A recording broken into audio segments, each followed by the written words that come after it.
a tua Bíblia aí em Apocalipse 2:1, que diz assim: ao anjo da igreja em Éfeso, escreva: estas coisas diz aquele que conserva na mão direita as 7 estrelas e que anda no meio dos 7 candelabros de ouro.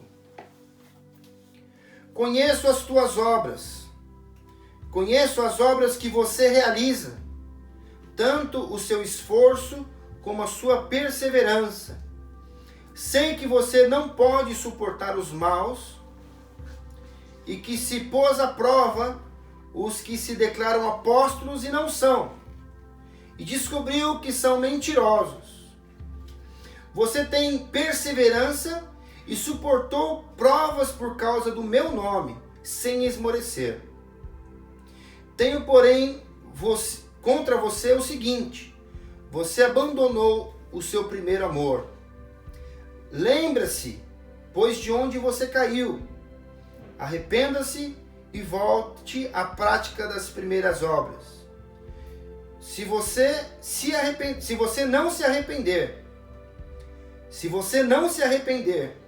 virei até você e tirarei o seu candelabro do lugar dele.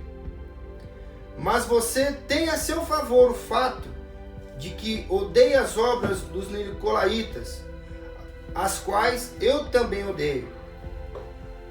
Quem tem ouvidos, ouça o que o Espírito diz às igrejas. Ao vencedor, darei o direito de se alimentar da árvore da vida, que se encontra no paraíso de Deus. Amém? É até aí. Eu quero orar com você novamente por causa deste texto, para que Deus venha falar conosco através deste texto. Amém? Vamos orar. Amado Deus e Pai, diante da Tua palavra, nós clamamos a Ti. E nós dirigimos e curvamos os nossos corações diante desta palavra, diante da Tua presença. Desde já, Deus querido, nós queremos Te agradecer pela rica oportunidade de poder estar diante da Tua palavra. De poder ter, ó Pai querido, habitando em nossas vidas a presença ilustre, a presença maravilhosa do Teu Santo Espírito. Que nesta noite o Teu Espírito venha convencer-nos dos nossos maus caminhos. Que o Teu Espírito venha, Senhor, testificar os nossos corações de todas as coisas que nós devemos apresentar diante de Ti, entregar diante de Ti. E nós devemos, Senhor, nos arrependermos. Nós devemos, Senhor, nos voltarmos ao Senhor e produzir, ó Pai querido, frutos de arrependimento. Através da Tua palavra, através dos Teus ensinamentos, através da intervenção do Teu Espírito. Em nome de Jesus, ó Pai, nossa mente e nosso coração está cativo da Tua palavra. E nós, neste momento, nós nos curvamos diante, Senhor, da Tua grandeza, diante da Tua majestade, diante de toda a autoridade que existe no Teu nome, na Tua presença, Senhor. Diante de todo o poder que existe, Senhor, que existe na Tua pessoa, Pai. Em nome de Jesus é que eu oro. E te agradeço, Senhor. Amém. E graças a Deus. Bom, vamos lá. Apocalipse capítulo 2, versículo 1. Ao anjo da igreja em Éfeso, escreva. O Senhor dá uma ordem então aqui para que João escreva esta carta à igreja de Éfeso. E ele diz assim: estas coisas diz aquele que conserva na mão direita as 7 estrelas e que anda no meio dos 7 candelabros de ouro. O Senhor Deus, Ele manda, Ele ordena que João escreva esta carta, escreva estas palavras ao anjo da igreja. O anjo da igreja que nós sabemos que é o pastor da igreja de Éfeso. Então, a ordem do Senhor é para que João escreva esta carta e entregue esta carta ao pastor da igreja de Éfeso, ao anjo da igreja de Éfeso. E ele começa então falando a respeito de quem é que está falando essas coisas. Então ele diz: ao anjo da igreja em Éfeso escreva: estas coisas diz aquele que conserva na mão direita as 7 estrelas e que anda no meio dos 7 candelabros de ouro. Então, o João aqui relata que estas palavras estão sendo trazidas pelo próprio Deus, pois é Ele quem conserva na sua mão direita as 7 estrelas e que anda no meio dos 7 candelabros de ouro. O que nós podemos extrair deste primeiro verso? Primeiro, que quem fala com a igreja, quem ordena a igreja, quem é poderoso para poder direcionar a igreja, para trazer as recomendações para a igreja, para saber o que é bom e o que não é bom para a igreja, é o Senhor. E que o próprio Senhor é quem sustenta, é quem conserva, é quem tem o controle, é quem está presente e caminha no meio da igreja. Então, olha o tanto de coisas que nós temos aqui para poder falar só desse primeiro verso. Que Deus é quem dá a palavra à igreja, é Deus quem dá ordem à igreja, é o Senhor quem determina as coisas para a sua igreja. Outra coisa, é Ele quem conserva em sua mão direita, as 7 estrelas. O que o Senhor está dizendo aqui? Este conserva, ele é muito mais profundo que aquilo que nós imaginamos. É Deus quem conserva, é Deus quem preserva, é Deus quem controla, é Deus quem cuida, é Deus quem sustenta esta igreja. Então, desde já, eu quero me alegrar com você nessa noite, porque Deus é quem controla a sua igreja. Deus tem o controle de todas as coisas. Ao contrário do que muitos dizem, Deus não perdeu o controle das coisas. Pelo contrário, Deus continua sendo Deus, continua com o controle, controlando todas as coisas. Nada saiu do controle de Deus. Amém? Será que você pode glorificar Deus nessa noite por isso? Que nada, absolutamente nada, está fora do controle do nosso Deus. Deus, ele continua tendo o controle de todas as coisas. Todas as coisas estão sob o controle de Deus. Amém? E digo mais, o texto diz mais aqui, diz que ele anda no meio dos 7 candelabros. Olha que interessante isso. Ele está dizendo que a presença do Cristo, a sua presença eterna, glorificada, está no meio da igreja. Os candelabros eram utilizados para trazer luz. Nós vamos falar um pouquinho mais disso, mais para frente um pouquinho. Mas os candelabros eram utilizados para iluminar, para trazer luz, para trazer clareza, para trazer claridade para o ambiente do templo, para o ambiente da congregação. E o que o texto está dizendo aqui, o que o Senhor está dizendo aqui, precisamente é que o próprio Cristo caminha no meio da sua igreja. Então, para aqueles que têm dúvida se Jesus está no meio da sua igreja, ou se Jesus vem provisoriamente, em alguns momentos, em alguns eventos, está aqui a resposta, onde diz que o próprio Cristo caminha no meio da sua igreja, no meio da sua congregação. Quando nós estamos reunidos no nome de Jesus, onde está 2 ou mais pessoas reunidas no nome de Jesus, ali o Senhor está caminhando, está presente, está examinando os corações. Nós vamos perceber que neste texto, o Senhor, ele examina os corações. O Senhor, ele observa, ele sonda o coração, como o salmista diz: Senhor, tu me sondas e me conheces, por trás e por diante. O Senhor conhece as palavras que, antes mesmo de elas saírem da minha boca, o Senhor já sabe as palavras. Portanto, este Cristo ressurreto, este Cristo agora glorificado pelo Pai, este Cristo passeia no meio da sua igreja. Tudo isso ainda no primeiro verso, no primeiro versículo aqui de Apocalipse capítulo 2, primeiro versículo.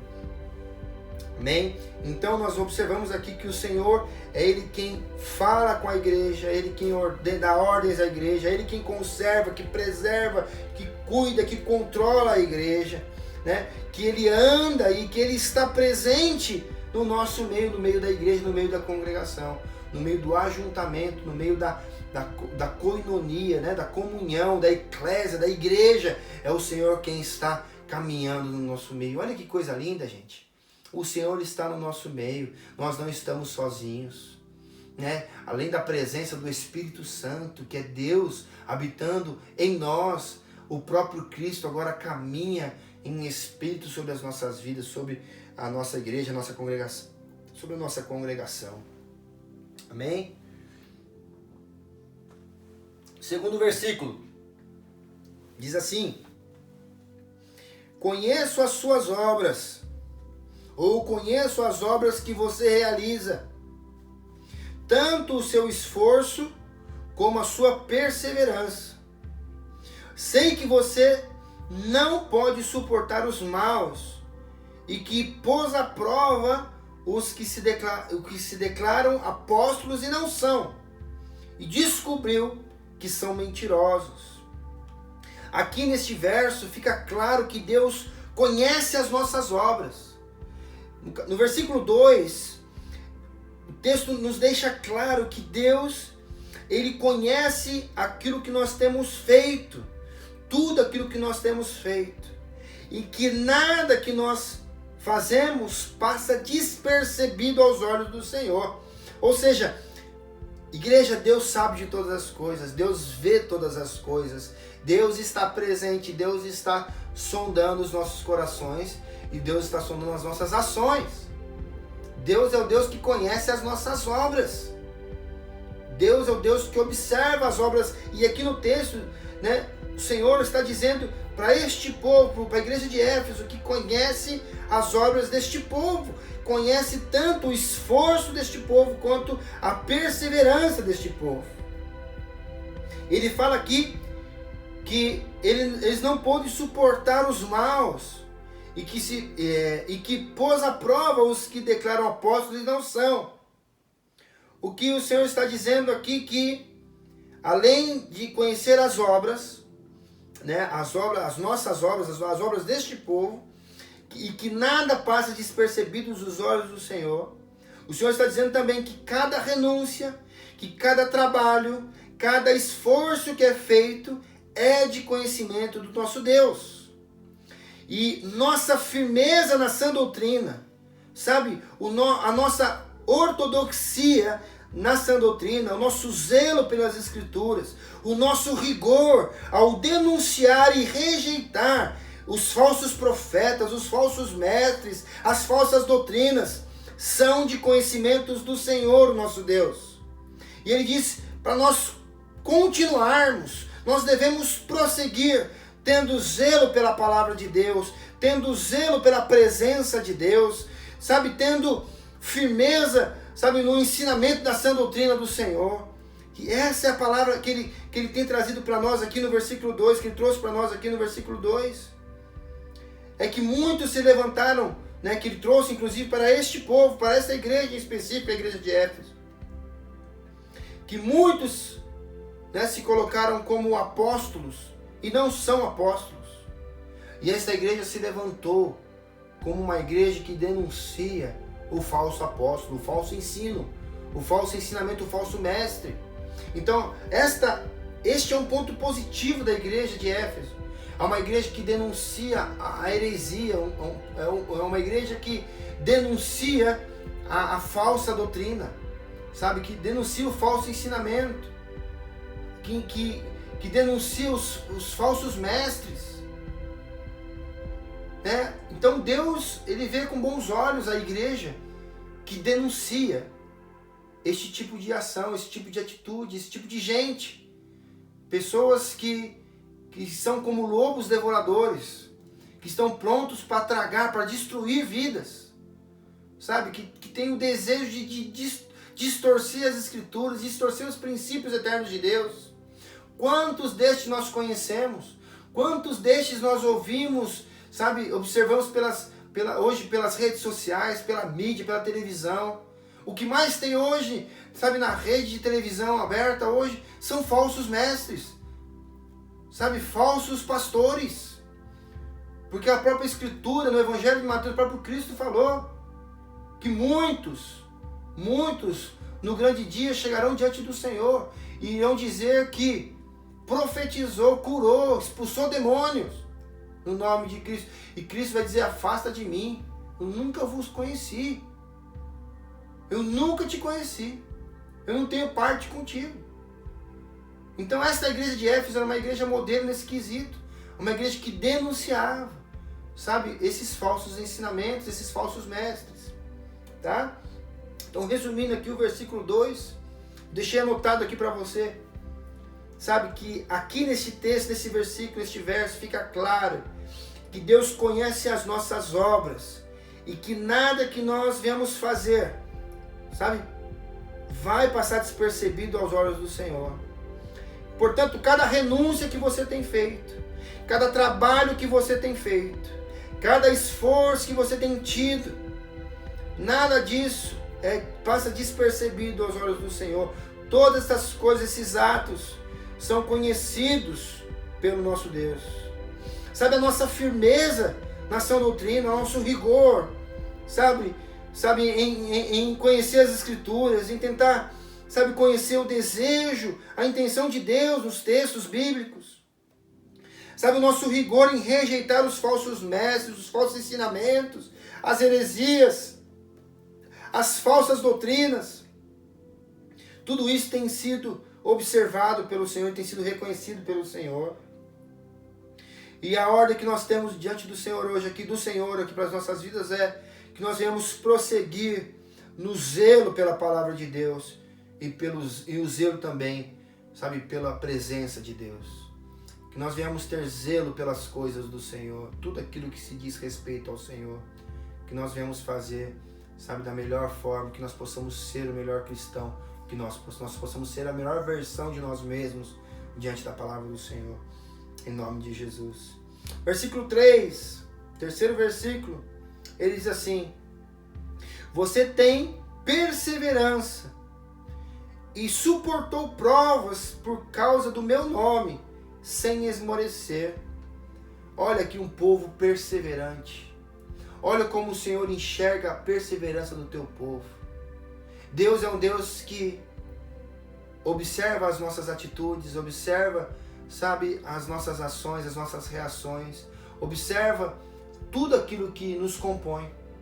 O Senhor é um Deus, a Bíblia diz que Ele é um Deus galardoador, Ele é um Deus recompensador. Deus, Ele vai recompensar aqueles que têm trabalhado para o seu reino, trabalhado, sabe, para que o teu reino seja conhecido entre os homens. Eu quero fazer uma pergunta para você, para que você venha responder para você mesmo, sabe, para que você venha aí fazer uma reflexão. Você tem tido essa consciência, você tem essa consciência de que Deus, Ele tem observado a tua perseverança ou a falta da sua perseverança? Deus, Ele tem observado as tuas reações, as tuas ações, a maneira que você tem vivido a tua vida, a maneira que você tem, sabe, respondido, né, a fé cristã, a fé em Cristo. Qual é a maneira que você tem respondido, sabe, às situações, às coisas que tem, sabe, vindo de frente à tua vida, que tem, sabe, batido de frente com você? Como que você tem respondido? Você tem perseverado? Sabe, você tem perseverado na presença do Senhor? Você tem perseverado na sua fé? Ou você tem sido uma pessoa que reclama, que murmura, que duvida, que questiona? Né? Essa igreja, que a igreja de Éfeso, é uma igreja que perseverava. Uma igreja que perseverava na fé. É uma igreja que não desmoreceu. Está aqui, ó, você tem perseverança e suportou provas por causa do meu nome. Sabe, as provações que vêm sobre a vida do povo de Deus, sobre este povo, sobre a vida do povo da igreja de Éfeso, sabe, eles tinham suportado essas coisas por amor ao nome de Cristo, sabe, por Cristo, pelo amor ao nome de Cristo, pelo nome de Cristo. Então você suportou provas por causa do meu nome, sem esmorecer. Será que nós temos o calibre desta igreja de Éfeso? Será que nós temos suportado, nós temos perseverado sabe, diante dessas provações que nós temos tido, pelo nome do Senhor Jesus. Quando, né, João ele relata aqui as palavras de Deus, a palavra do Senhor, as palavras de Cristo aqui, João ele toma o cuidado de colocar a intenção, sabe, que Deus queria se manifestar para a sua igreja. Então a pergunta que eu quero transmitir para você aqui é: você tem suportado tudo que você tem passado por causa do nome de Cristo? Ou seja, você suporta todas estas coisas porque você sabe, porque você tem a consciência de quem é que é por você? De quem é este Deus ao qual você serve?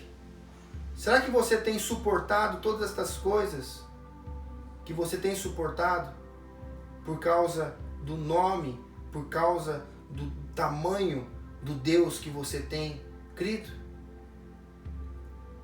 Eu entendo que esta palavra ela fala muito mais do que aquilo que muitas vezes nós podemos compreender lendo assim, de maneira, sabe, corriqueira, de maneira automática. Eu creio que Jesus está dizendo o seguinte, que você pode suportar todas as coisas, porque existe um nome, e mais do que um nome, existe um Deus que está acima de todas as coisas. Você pode perseverar, você pode acreditar, você pode continuar crendo, porque este Deus ao qual nós cremos, Ele é grande, Ele é forte, Ele é poderoso, Ele tem todo o poder. Porque é um nome que está acima de todos os nomes. Porque nesta cultura aqui, muitos outros deuses, falsos deuses, ídolos, havia sido levantado.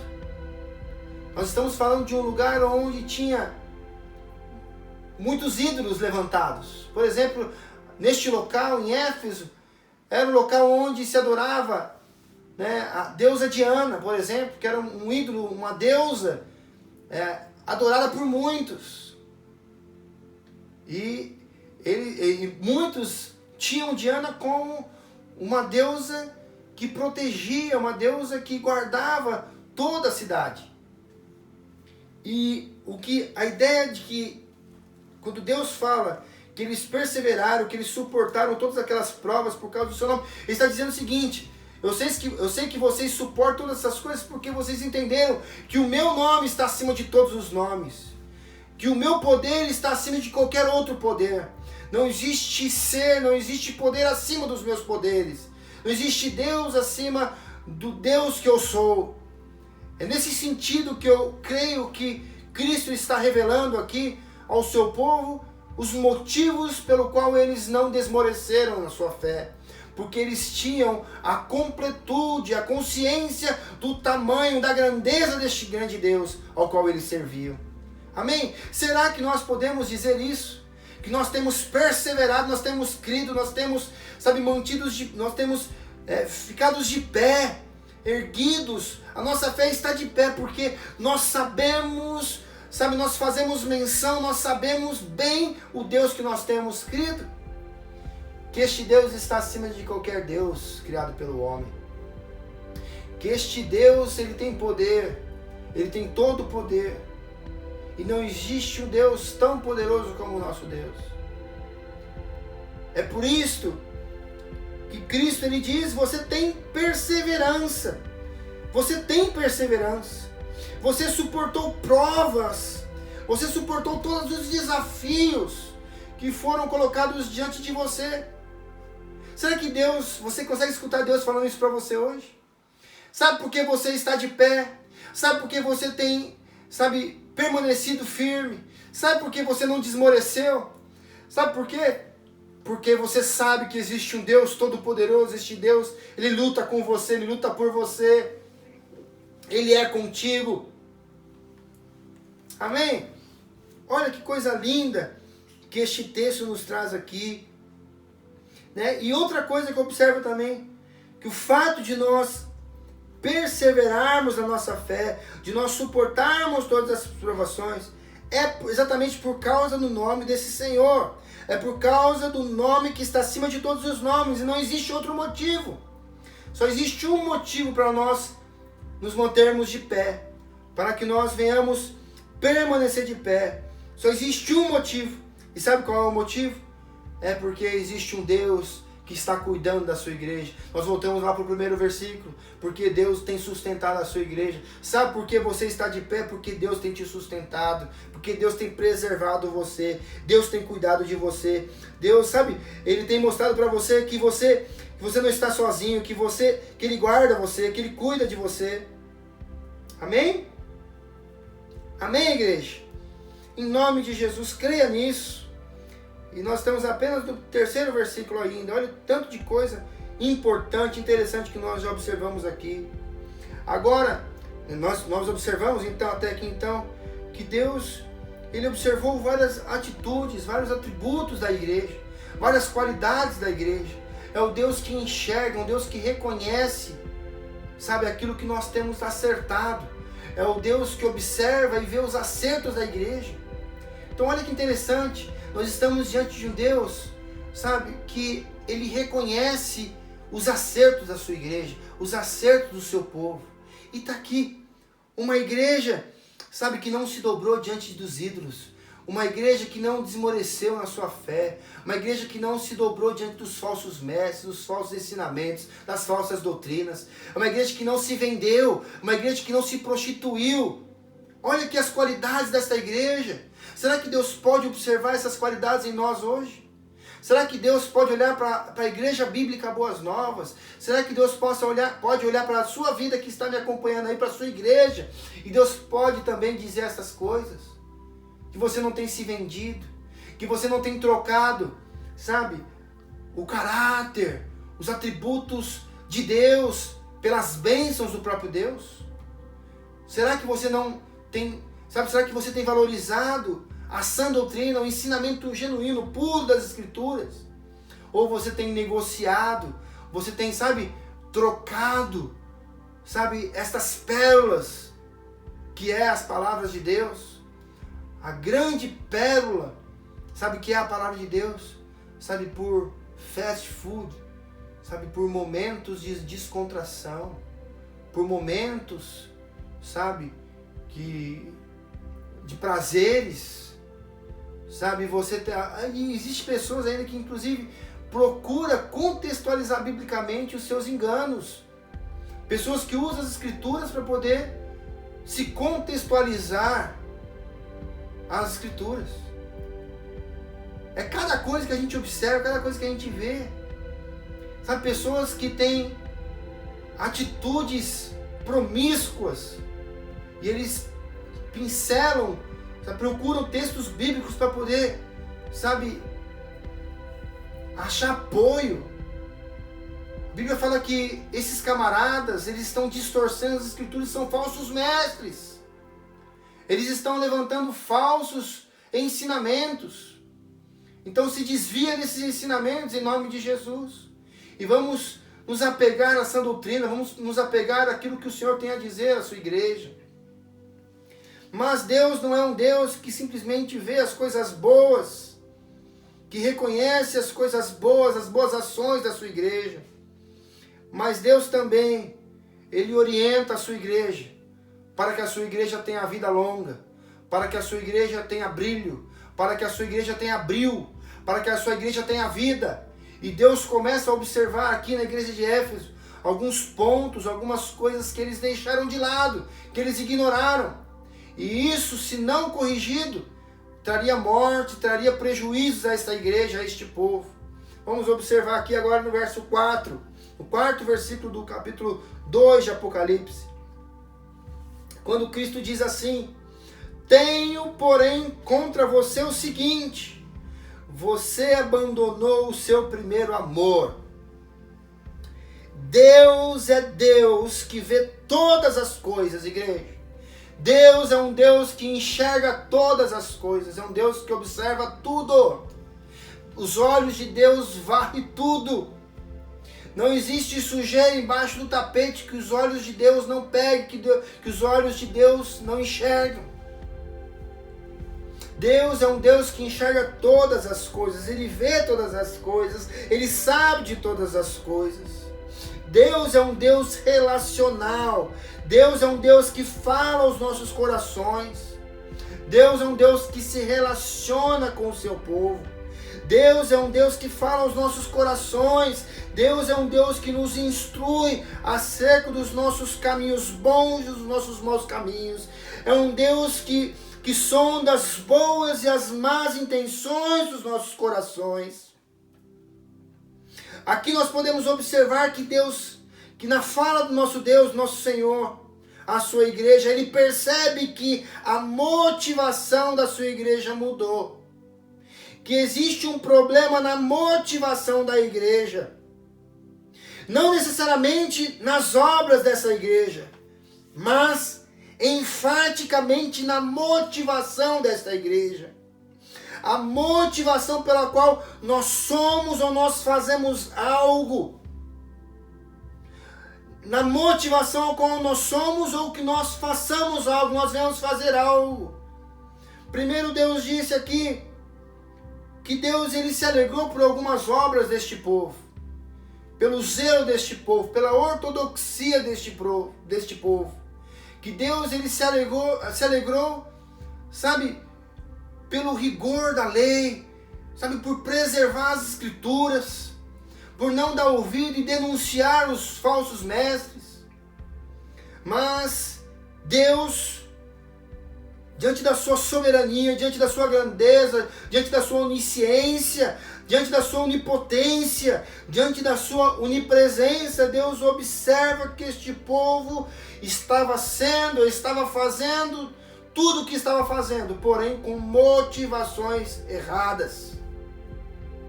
O que permeia o coração deste povo não era mais o amor à sua obra, não era mais por amor ao seu nome, por amor ao Deus de Israel, por amor ao Cristo que havia morrido pelos pecados deste povo.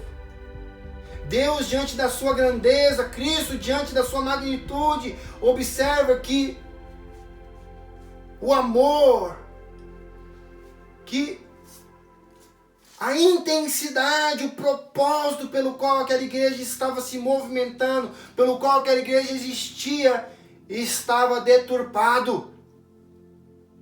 Ou seja, a igreja continuava fazendo boas obras, mas sem amor. Faltava amor. Faltava amor à obra de Deus. Faltava amor ao amor de Deus. Faltava amor à obra, à presença, ou sabe, às realizações, ao plano eterno de Deus. E como nós enxergamos isso hoje no nosso meio? Quantas igrejas que são ortodoxas, que prezam pelas vírgulas, pelos pontos, pelos originais, pelo grego, pelo hebraico, mas é uma igreja fria, é uma igreja que não ama, é uma igreja que não demonstra amor, é uma igreja que não demonstra carinho, é uma igreja que não demonstra o amor, que não vivencia o amor de Cristo.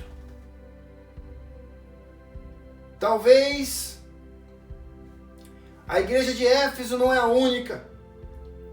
Talvez a igreja de Éfeso não é a única igreja que demonstra falta de amor, que falta empatia, que falta carinho,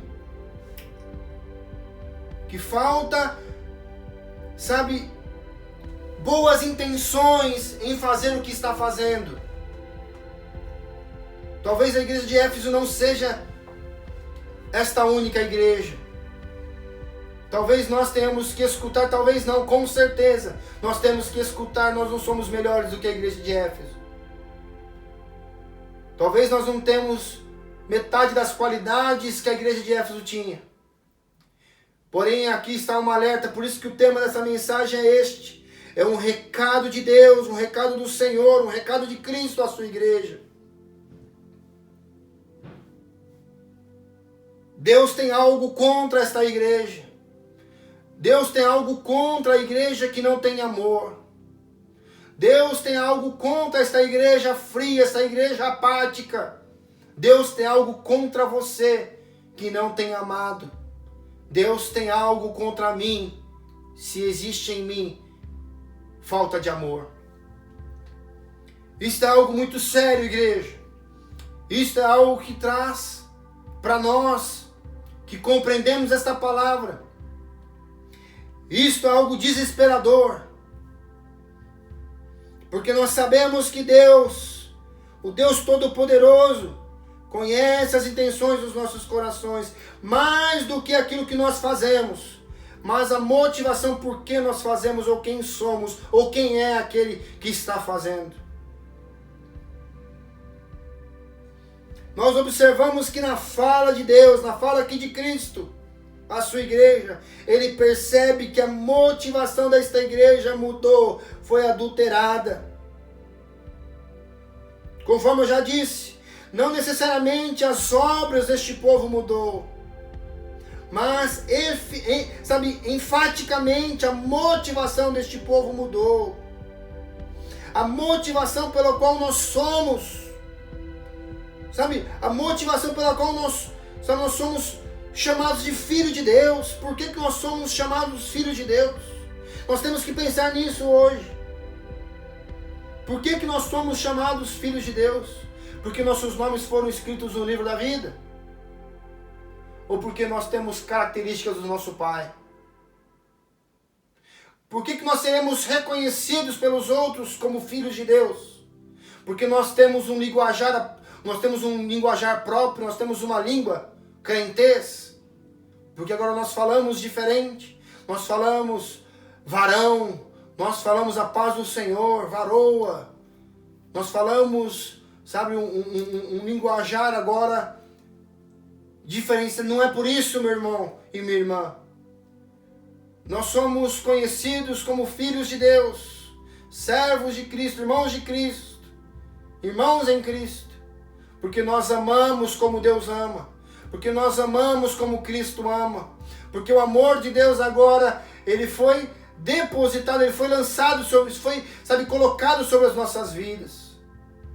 E a Bíblia diz que nós seríamos conhecidos por causa do amor. Nós seremos conhecidos como servos, como, seguidores, como discípulos de Cristo, pela forma que nós iremos amar ao próximo, a forma que nós iremos amar a palavra de Deus, a forma em que nós vamos lidar com o amor. E o interessante é que ele emenda agora aqui no verso 5, a seguinte situação. Ele vai dizer o seguinte, que este esfriamento, ele aconteceu por algum motivo, em algum momento da sua vida, ou por alguns motivos que este esfriamento aconteceu. E Deus, diferente do diabo, ele não vai dizer para você, não vai ficar lembrando do teu pecado, ele não vai ficar falando, você vai ter que voltar lá no teu pecado, pensa no teu pecado, traz agora na tua memória o teu pecado. Não. Deus vai dizer o seguinte, volta lá onde você caiu. Qual foi o momento da sua história, da tua jornada que você caiu? Que você deixou de ser aquilo que você foi chamado para ser. Que você deixou de amar da forma que Deus te chamou para amar. Qual foi o momento da tua vida que aconteceu isso na tua vida, na tua história? Qual foi o momento? Deus não te chama para você lembrar do teu pecado, porque Ele não se lembra do teu pecado. Mas Deus, Ele nos faz refletirmos. Ele nos leva a nós refletirmos em qual momento da nossa jornada foi que nós paramos e que nós caímos. E logo, Ele nos deixa uma orientação e uma ordem. Arrependa-se. Lembra aí aonde foi, qual foi o momento da história da sua vida em que você deixou de amar, em que você deixou de se relacionar com as pessoas ou com o próprio Deus em amor e em verdade. Pensa neste momento e se arrependa, que este momento foi um momento de pecado seu.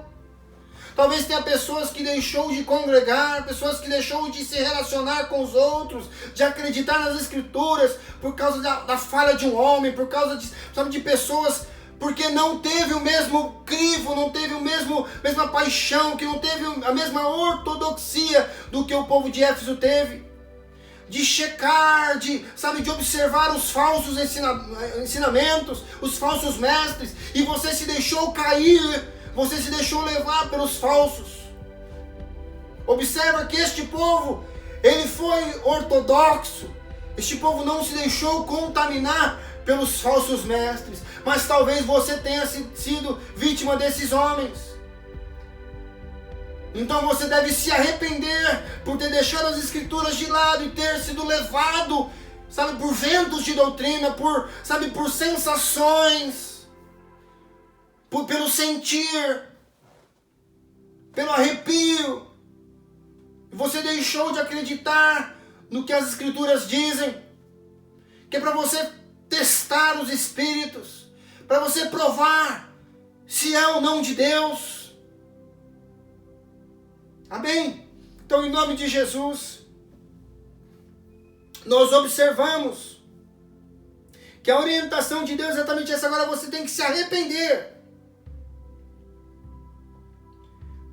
Tem que acontecer o arrependimento.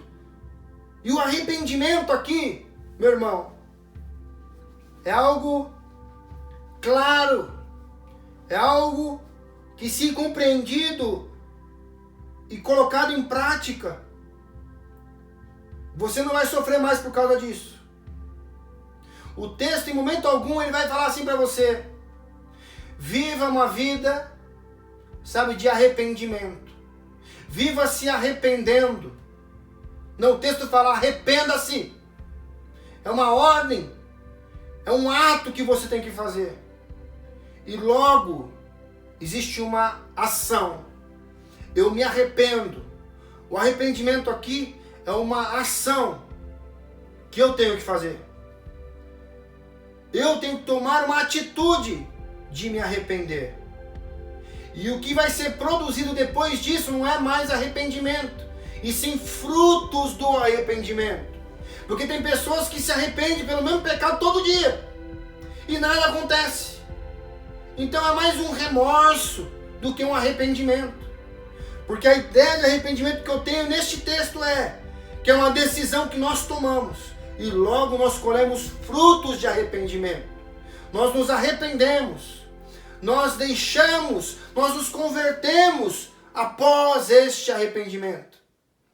Pode ser que nós venhamos nos arrepender por outras coisas, mas esta situação que uma vez que nós nos arrependemos tem que ficar claro. Então você que está brigando aí com certos tipos de pecado na tua vida, certos tipos de coisas na tua vida, e ações, sentimentos na tua vida, Jesus te chama hoje para um arrependimento sincero e definitivo. Jesus te chama para que você venha se arrepender definitivamente por isso. Denuncie essa prática hoje, denuncie este ato hoje em nome de Jesus. E tenha frutos deste arrependimento. Tenha frutos, apresente frutos deste arrependimento. Muitas coisas, irmãos, nós fazíamos outrora, em outros tempos. Muitas coisas, eu fiz muita coisa errada no passado. Muitas coisas erradas. E eu me arrependi destas coisas. E a maioria destas coisas, se não todas estas coisas, eu já não faço mais. Porque Deus, contemplou o arrependimento na minha vida. E hoje o que eu vivo eu tenho hoje na minha vida frutos deste arrependimento. O que é fruto deste arrependimento? Eu tenho a tua atenção. Eu tenho a tua... Você consegue hoje, você que caminha comigo, você consegue hoje ouvir as minhas palavras. E você pode dizer: é verdade o que está sendo falado. A palavra de Deus é verdadeira na vida deste homem. Entende isso? Então, quando existe arrependimento sincero, íntimo, definitivo, você começa a colher frutos de arrependimento na tua vida. Está aqui Deus quem fala as coisas boas da igreja, dos indivíduos, e é o Deus que denuncia também as más ações deste povo, as más intenções deste povo.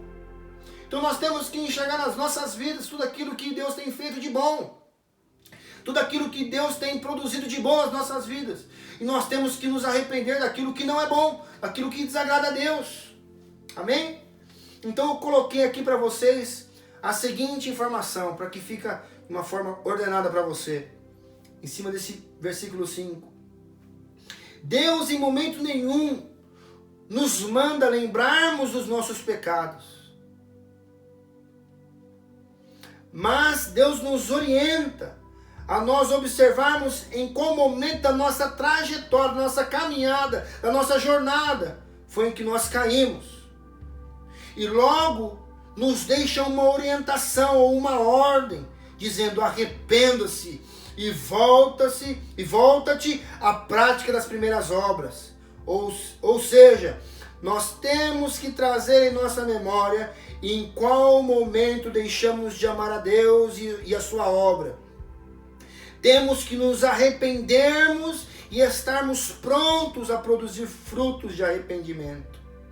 Não é um convite a viver se arrependendo, se arrependendo, se arrependendo. Mas é se arrepender, é que nós venhamos nos arrependermos e que nós venhamos produzir frutos deste arrependimento. O arrependimento aqui reportado nos traz a ideia de tomar uma decisão definitiva, de dar um basta nessa situação. Quanto o que o texto diz: tirarei o seu candelabro do lugar.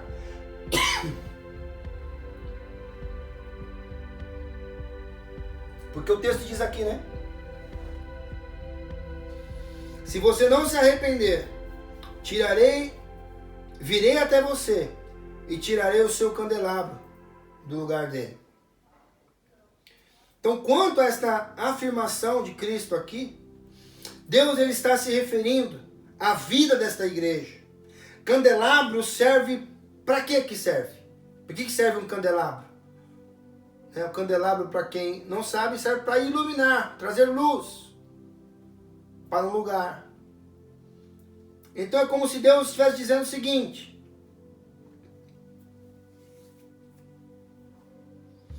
Deus diz que uma igreja que não ama é uma igreja sem luz e sem brilho, logo não ficará de pé. Basta nós observarmos o que aconteceu com a igreja de Éfeso no final da história. E pior do que aconteceu com a igreja de Éfeso foi o que aconteceu com a cidade de Éfeso. Tudo foi devastado, tudo foi destruído, e hoje só restaram os seus escombros. O que Deus está dizendo à sua igreja é o seguinte: uma igreja que não ama é uma igreja fadada ao fracasso, é uma igreja fadada às portas serem fechadas e não ser lembrada. Quantas igrejas você conhece que deixou o amor de lado, que esqueceu o amor, esqueceu o primeiro amor? Essas igrejas foram esquecidas, foram devastadas. Quantas igrejas abandonaram o primeiro amor? Quantas igrejas que esqueceram da sua missão, parte da sua missão que é amar? E essas igrejas hoje não existem mais. Esses lugares foram fechados, foram lacrados. E a memória que fica dessas igrejas muitas vezes são memórias ruins. São memórias de que pastores que se venderam, pessoas que trocaram almas por coisas, pessoas que trocaram, sabe, o valor de uma alma por valores, por cifrões. Quantos casos nós sabemos disso? Quantos casos nós sabemos de igrejas que abandonaram o primeiro amor? E essas igrejas foram fadadas ao fracasso. E você sabe por que aconteceu isso? Pessoas que negligenciaram o amor. Quantas igrejas que nós sabemos que Deus levantou pessoas que amam de verdade. Deus levantou pessoas com amor, igreja com pastores que amam este povo com amor. E aquela igreja, aquele ajuntamento, aquele povo, sabe, não quis este amor, rejeitou este amor. E hoje, qual é a situação deste povo?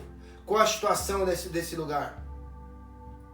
O que nós temos que ter diante de Deus hoje é essa certeza de que não falte amor no nosso meio, que não falte zelo pelas Escrituras, que não falte boas obras, que não falte absolutamente nada disso. E é por isso que nós temos que olhar para este recado, é por isso que nós temos que olhar para esta orientação que Deus tem dado para a sua igreja, que Deus deu para a igreja de Éfeso e hoje se estende à nossa igreja. Se você não quer ter a sua igreja devastada, destruída, se você não quer que a luz da sua igreja se apague, volte hoje ao primeiro amor. Volte hoje a fazer aquilo que você faz com as intenções corretas, por amor e amor às almas. Em conversa com muitos pastores, quando eu tenho o privilégio, quando eu tenho a oportunidade de dizer, eu digo: eu suporto as coisas que eu suporto. Eu continuo nesta missão, porque eu não quero, ter esta luz apagada, essa luz ministerial. Quero deixar claro que aqui não existe questão de salvação. Não estou dizendo que você vai perder a tua salvação. Não estou dizendo isso. Amém? Que nós cremos na salvação pela graça. Que a salvação ela vem através da graça, através da fé em Cristo Jesus. Não é pelas nossas obras. Não é pela quantidade de amor que nós temos uns pelos outros. Não é por isso que nós somos salvos. Mas eu quero questionar hoje você em nome de Jesus. Que você venha questionar essa salvação que você fala que você tem, sendo que você é um ser apático aos outros. Você é um ser que não ama o outro. Que você não serei eu, e não usarei a palavra para poder distorcer isso, mas eu quero que você traga essa reflexão. Que salvação é essa? Que existe dentro de você. Que você é totalmente apático à dor do outro. Que você não sente a dor do outro, que você não se sensibiliza com o outro. Entende isso? Como é que você pode dizer que Deus ama tanto uma pessoa, que existe um amor tão grande, e você é incapaz de chorar pela dor do outro, de se sensibilizar pela dor do outro?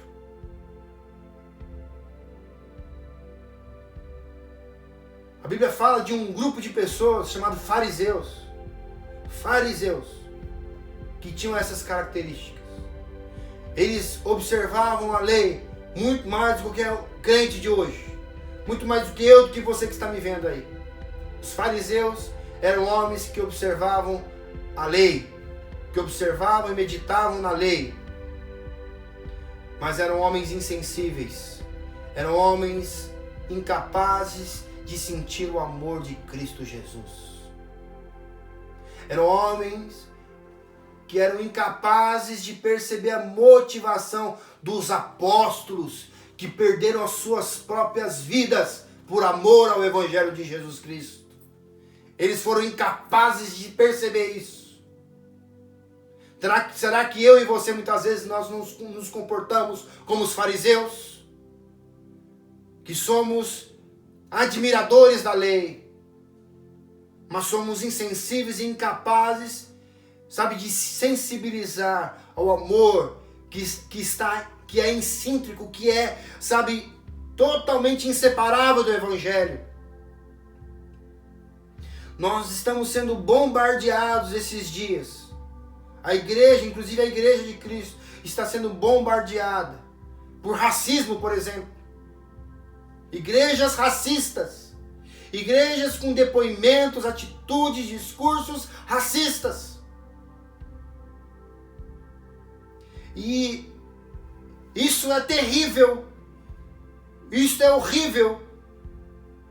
É vergonhoso saber que existem povos que se dizem servos de Deus, que se dizem filhos de Deus, que ainda tem discurso racista, preconceituoso.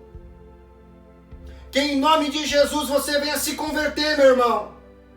Se existe ainda discurso racista nos teus lábios e no teu coração, que o Espírito do Eterno, o Espírito do Altíssimo hoje converta o teu coração, os teus pensamentos, em nome de Jesus. Você tem que entender que você é filho de Deus por adoção. Você é um filho adotivo. O Senhor te amou, o Senhor me amou, nós somos filhos por adoção. Você não faz parte, sabe, de uma elite. Não existe elite. As Escrituras encerram todos como pecadores. Todos como miseráveis. Entende isso? Entende que Deus enxerga todos nós como miseráveis. Portanto, nós devemos nos colocar no nosso lugar. E nós devemos receber. Que nós devemos reconhecer, que nós devemos perceber que nós somos frutos da misericórdia e da graça de Deus. Em nome de Jesus. Que você venha reconhecer hoje, na sua vida, se existe algum discurso preconceituoso. Que você venha reconhecer hoje se existe algum discurso dentro de você. Discurso de ódio, discurso, sabe, que traz uma ideia, sabe, de que alguém pode ser inferior a outro. Mas que em nome de Jesus, que o amor de Cristo, que nós venhamos ser reconhecidos, porque nós amamos como Cristo ama. Que nós amamos com o amor que Cristo nos deu. Nós temos capacidade de amar porque nós recebemos amor. Sabe aquela coisa de você ter aquilo que você só pode oferecer aquilo que você tem? Duas uma, ou muitas pessoas ainda não se depararam com o amor que elas receberam de Cristo, de Deus. Por isso que elas não, sabe, amam desta forma. Ou segundo, é chegar no momento de nós tomarmos vergonha na nossa cara, sabe, e reconhecer que nós somos miseráveis sem Deus. E que nós precisamos sentir, receber este amor. E nós devemos também amar os outros como Deus amou. E que a motivação de tudo aquilo que nós somos ou que nós fazemos tem que ser por amor. Tem que ser o amor. 1 Coríntios capítulo 13, Paulo cita aquelas hipérboles. Ainda que eu falasse a língua dos anjos, ainda, mas se não tiver amor, de nada adianta. As palavras vão soar como um metal que soa, que tine. Sabe, a mesma coisa de você pegar um metal, um sino, tim! Qual o efeito que aquilo produz na vida de alguém? Nenhum. É assim que serão as minhas palavras, as suas palavras, dirigidas a corações sedentos, só que sem amor. Mas agora, quando as suas palavras são regadas com amor, meu irmão, o próprio Espírito Santo, ele faz com que aquelas palavras criem vida e gerem vida na vida daqueles que necessitam. Em nome de Jesus.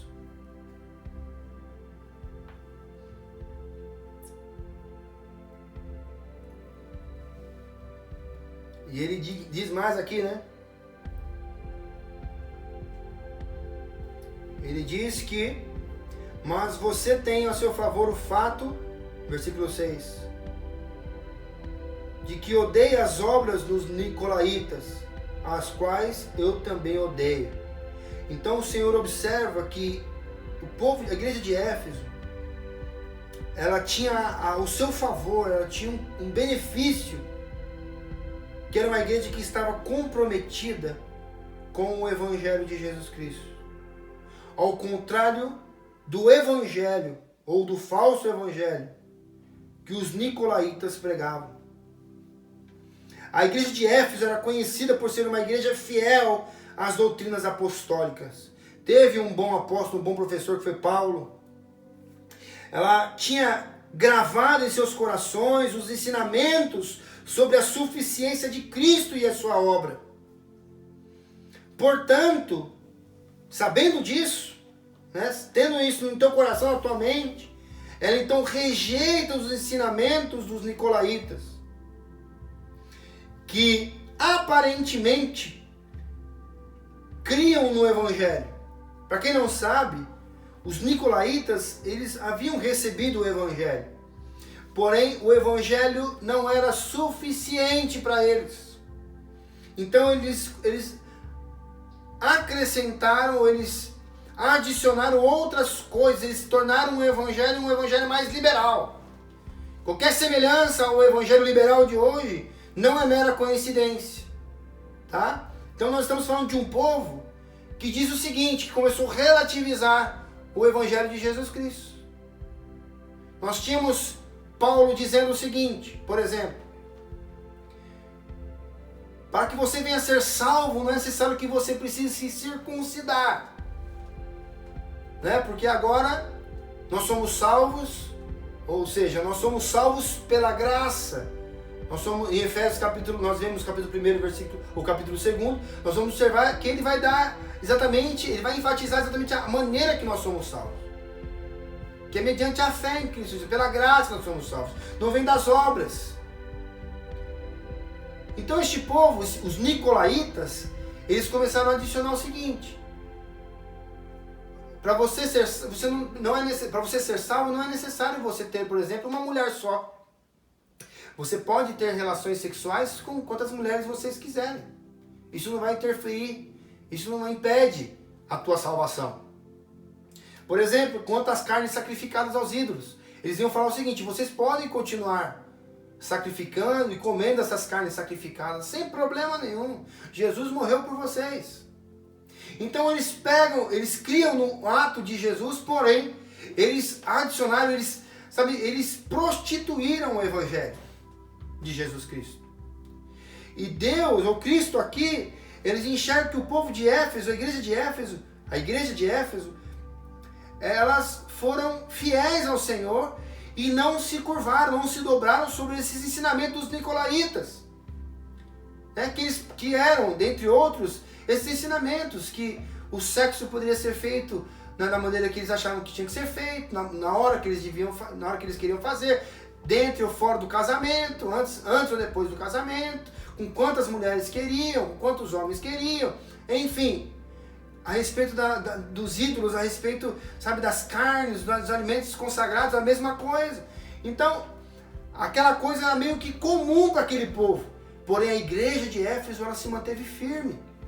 Então, portanto, quando Cristo fala assim, vocês têm a seu favor o fato de que odeiam as obras dos nicolaítas. Então, além deles não fazerem aquilo que os nicolaítas falavam e faziam, eles odiavam essas práticas, eles enxergavam que essas práticas eram imundas.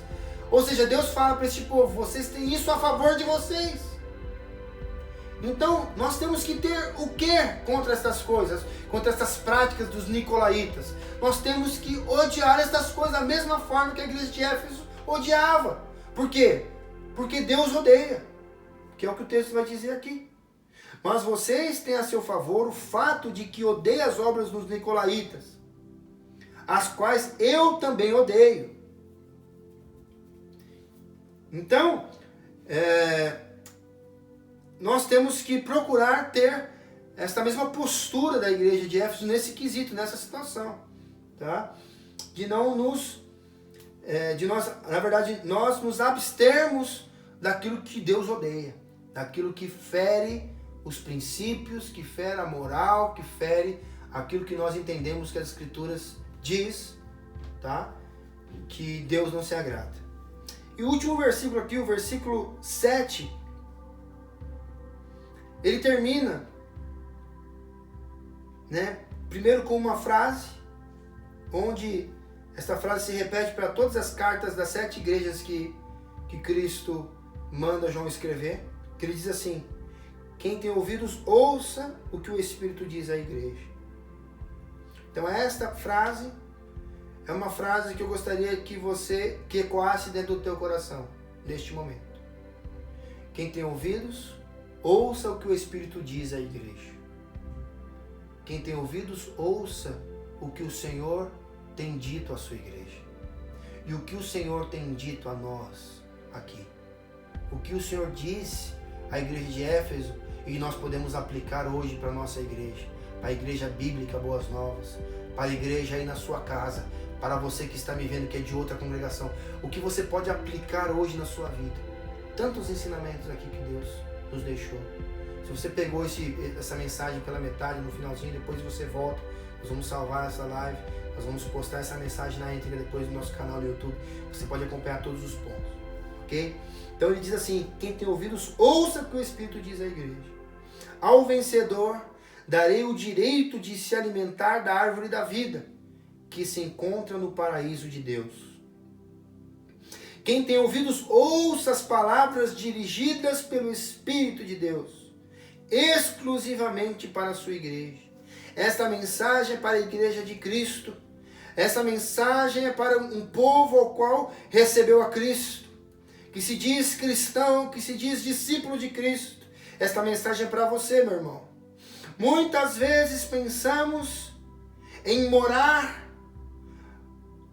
sabe, por toda a eternidade num paraíso, no céu. Nós pensamos, nós sabe, desejamos isso. Mas eu quero dizer para você hoje que este paraíso tem um dono. Que este paraíso, esse lugar maravilhoso, ele tem um dono. E o dono deste paraíso é o Senhor Deus, o Criador dos céus e da terra. E é impossível que nós venhamos escolher quem é que irá habitar neste lugar conosco. Nós não escolhemos quem serão as pessoas que irão para este lugar conosco, uma vez que nós não somos donos de absolutamente nada. Mas ao contrário disso, temos que viver em amor, e através deste amor, outras pessoas virão e conhecerão de onde vem o ato de amar. Você entendeu isso aqui? Através do nosso amor, através da maneira que nós nos relacionamos, as pessoas vão conhecer o que é o amor. Muitas pessoas falam sobre o amor. Muitas pessoas falam, filosofam sobre o amor. Muitas pessoas tentam resumir o que é o amor. Mas as pessoas só irão compreender o amor quando elas conhecerem Jesus. Quando elas conhecerem o Evangelho, a mensagem de Jesus. João capítulo 3, versículo 16 diz assim, que Deus amou o mundo de tal maneira. Deus, ele amou o mundo.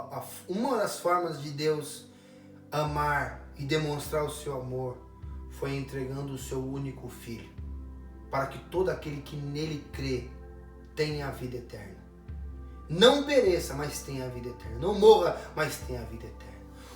Uma das formas que Deus demonstrou o seu amor para toda a humanidade foi esta: nos amando quando nós éramos ainda pecadores. É o que a Escritura nos diz. Então eu quero que você deixe hoje, em nome de Jesus, toda arrogância de lado, toda prepotência de lado. Sabe, que você venha se relacionar com o próximo, com Deus. Sabe, com amor, com o primeiro amor. Com amor, por que amor primeiro? Porque o primeiro amor, que a Bíblia diz que quem amou primeiro foi Deus. Porque Ele nos amou primeiro. Quando as Escrituras, aqui o texto, né, quando João ele escreve essas palavras de Cristo, que essa igreja abandonou o primeiro amor, está dizendo o seguinte, que essa igreja deixou de amar como Cristo ama. Porque quem amou primeiro foi Cristo. Entende isso? Então nós nunca devemos deixar de amar como Cristo amou. Nós nunca devemos deixar de se entregar por esta igreja, sabe? Se entregar pelo outro, como Cristo se entregou pela igreja. Amém? Jesus, ele fez uma obra completa, uma obra maravilhosa. E nós temos um exemplo nas Escrituras que diz assim, para os maridos: maridos, ame a tua esposa, como Cristo, sabe, ama a sua igreja. Como Cristo, sabe, se sacrificou, como Cristo se deu pela sua igreja, como Cristo se entregou pela sua igreja. Assim que você deve amar a tua esposa, marido. entendeu? Esposa, ame, respeite, honre o teu marido na mesma intensidade, amém? É um pedido, é uma ordem, sabe? É um princípio das Escrituras. E para finalizar aqui, ele fala o seguinte, né? Quem tem ouvidos ouça o que o Espírito diz à igreja. Ao vencedor darei o direito de se alimentar da árvore da vida, que se encontra no paraíso de Deus. Então nós falamos aqui, eu falei aqui, que muitas pessoas falam do céu, falam no paraíso. Eu disse também aqui que esse paraíso tem um dono, e o dono desse paraíso é o Deus, o Criador dos céus e da terra. E é Ele quem escolhe, é Ele quem sabe, né? É Deus quem sabe quem serão aquelas pessoas que irão habitar. Mas uma coisa eu sei, as pessoas que irão habitar no reino de Deus, no reino dos céus, no paraíso de Deus, são aquelas pessoas que reconhecem que só existe um paraíso, porque existe um Deus que habita neste lugar. Paraíso é todo lugar aquele onde Deus habita. Não existe um paraíso, não existe paraíso sem a presença de Deus. Tem pessoas que moram em lugares maravilhosos, lugares chiques, lindos, aparentemente perfeitos, mas Deus não está ali. E aquele lugar muitas vezes é um lugar de morte, é um lugar de intriga, é um lugar de inveja, é um lugar, sabe, de tanta coisa ruim, porque Deus não está naquele lugar. Eu creio sim num paraíso eterno, mas acima dessa minha fé, dessa minha crença, eu creio que este lugar só é chamado de paraíso porque ali é o lugar onde Deus habita, ali é o lugar onde Deus manda, ali é o lugar onde o reino de Deus está estabelecido e ali é o lugar onde o governo de Deus funciona sobre todas as coisas. Você quer viver uma amostra desse paraíso? Você quer viver uma amostra desse lugar que Deus tem preparado para você? Eu coloquei aqui, olhei para você aqui, o que eu coloquei.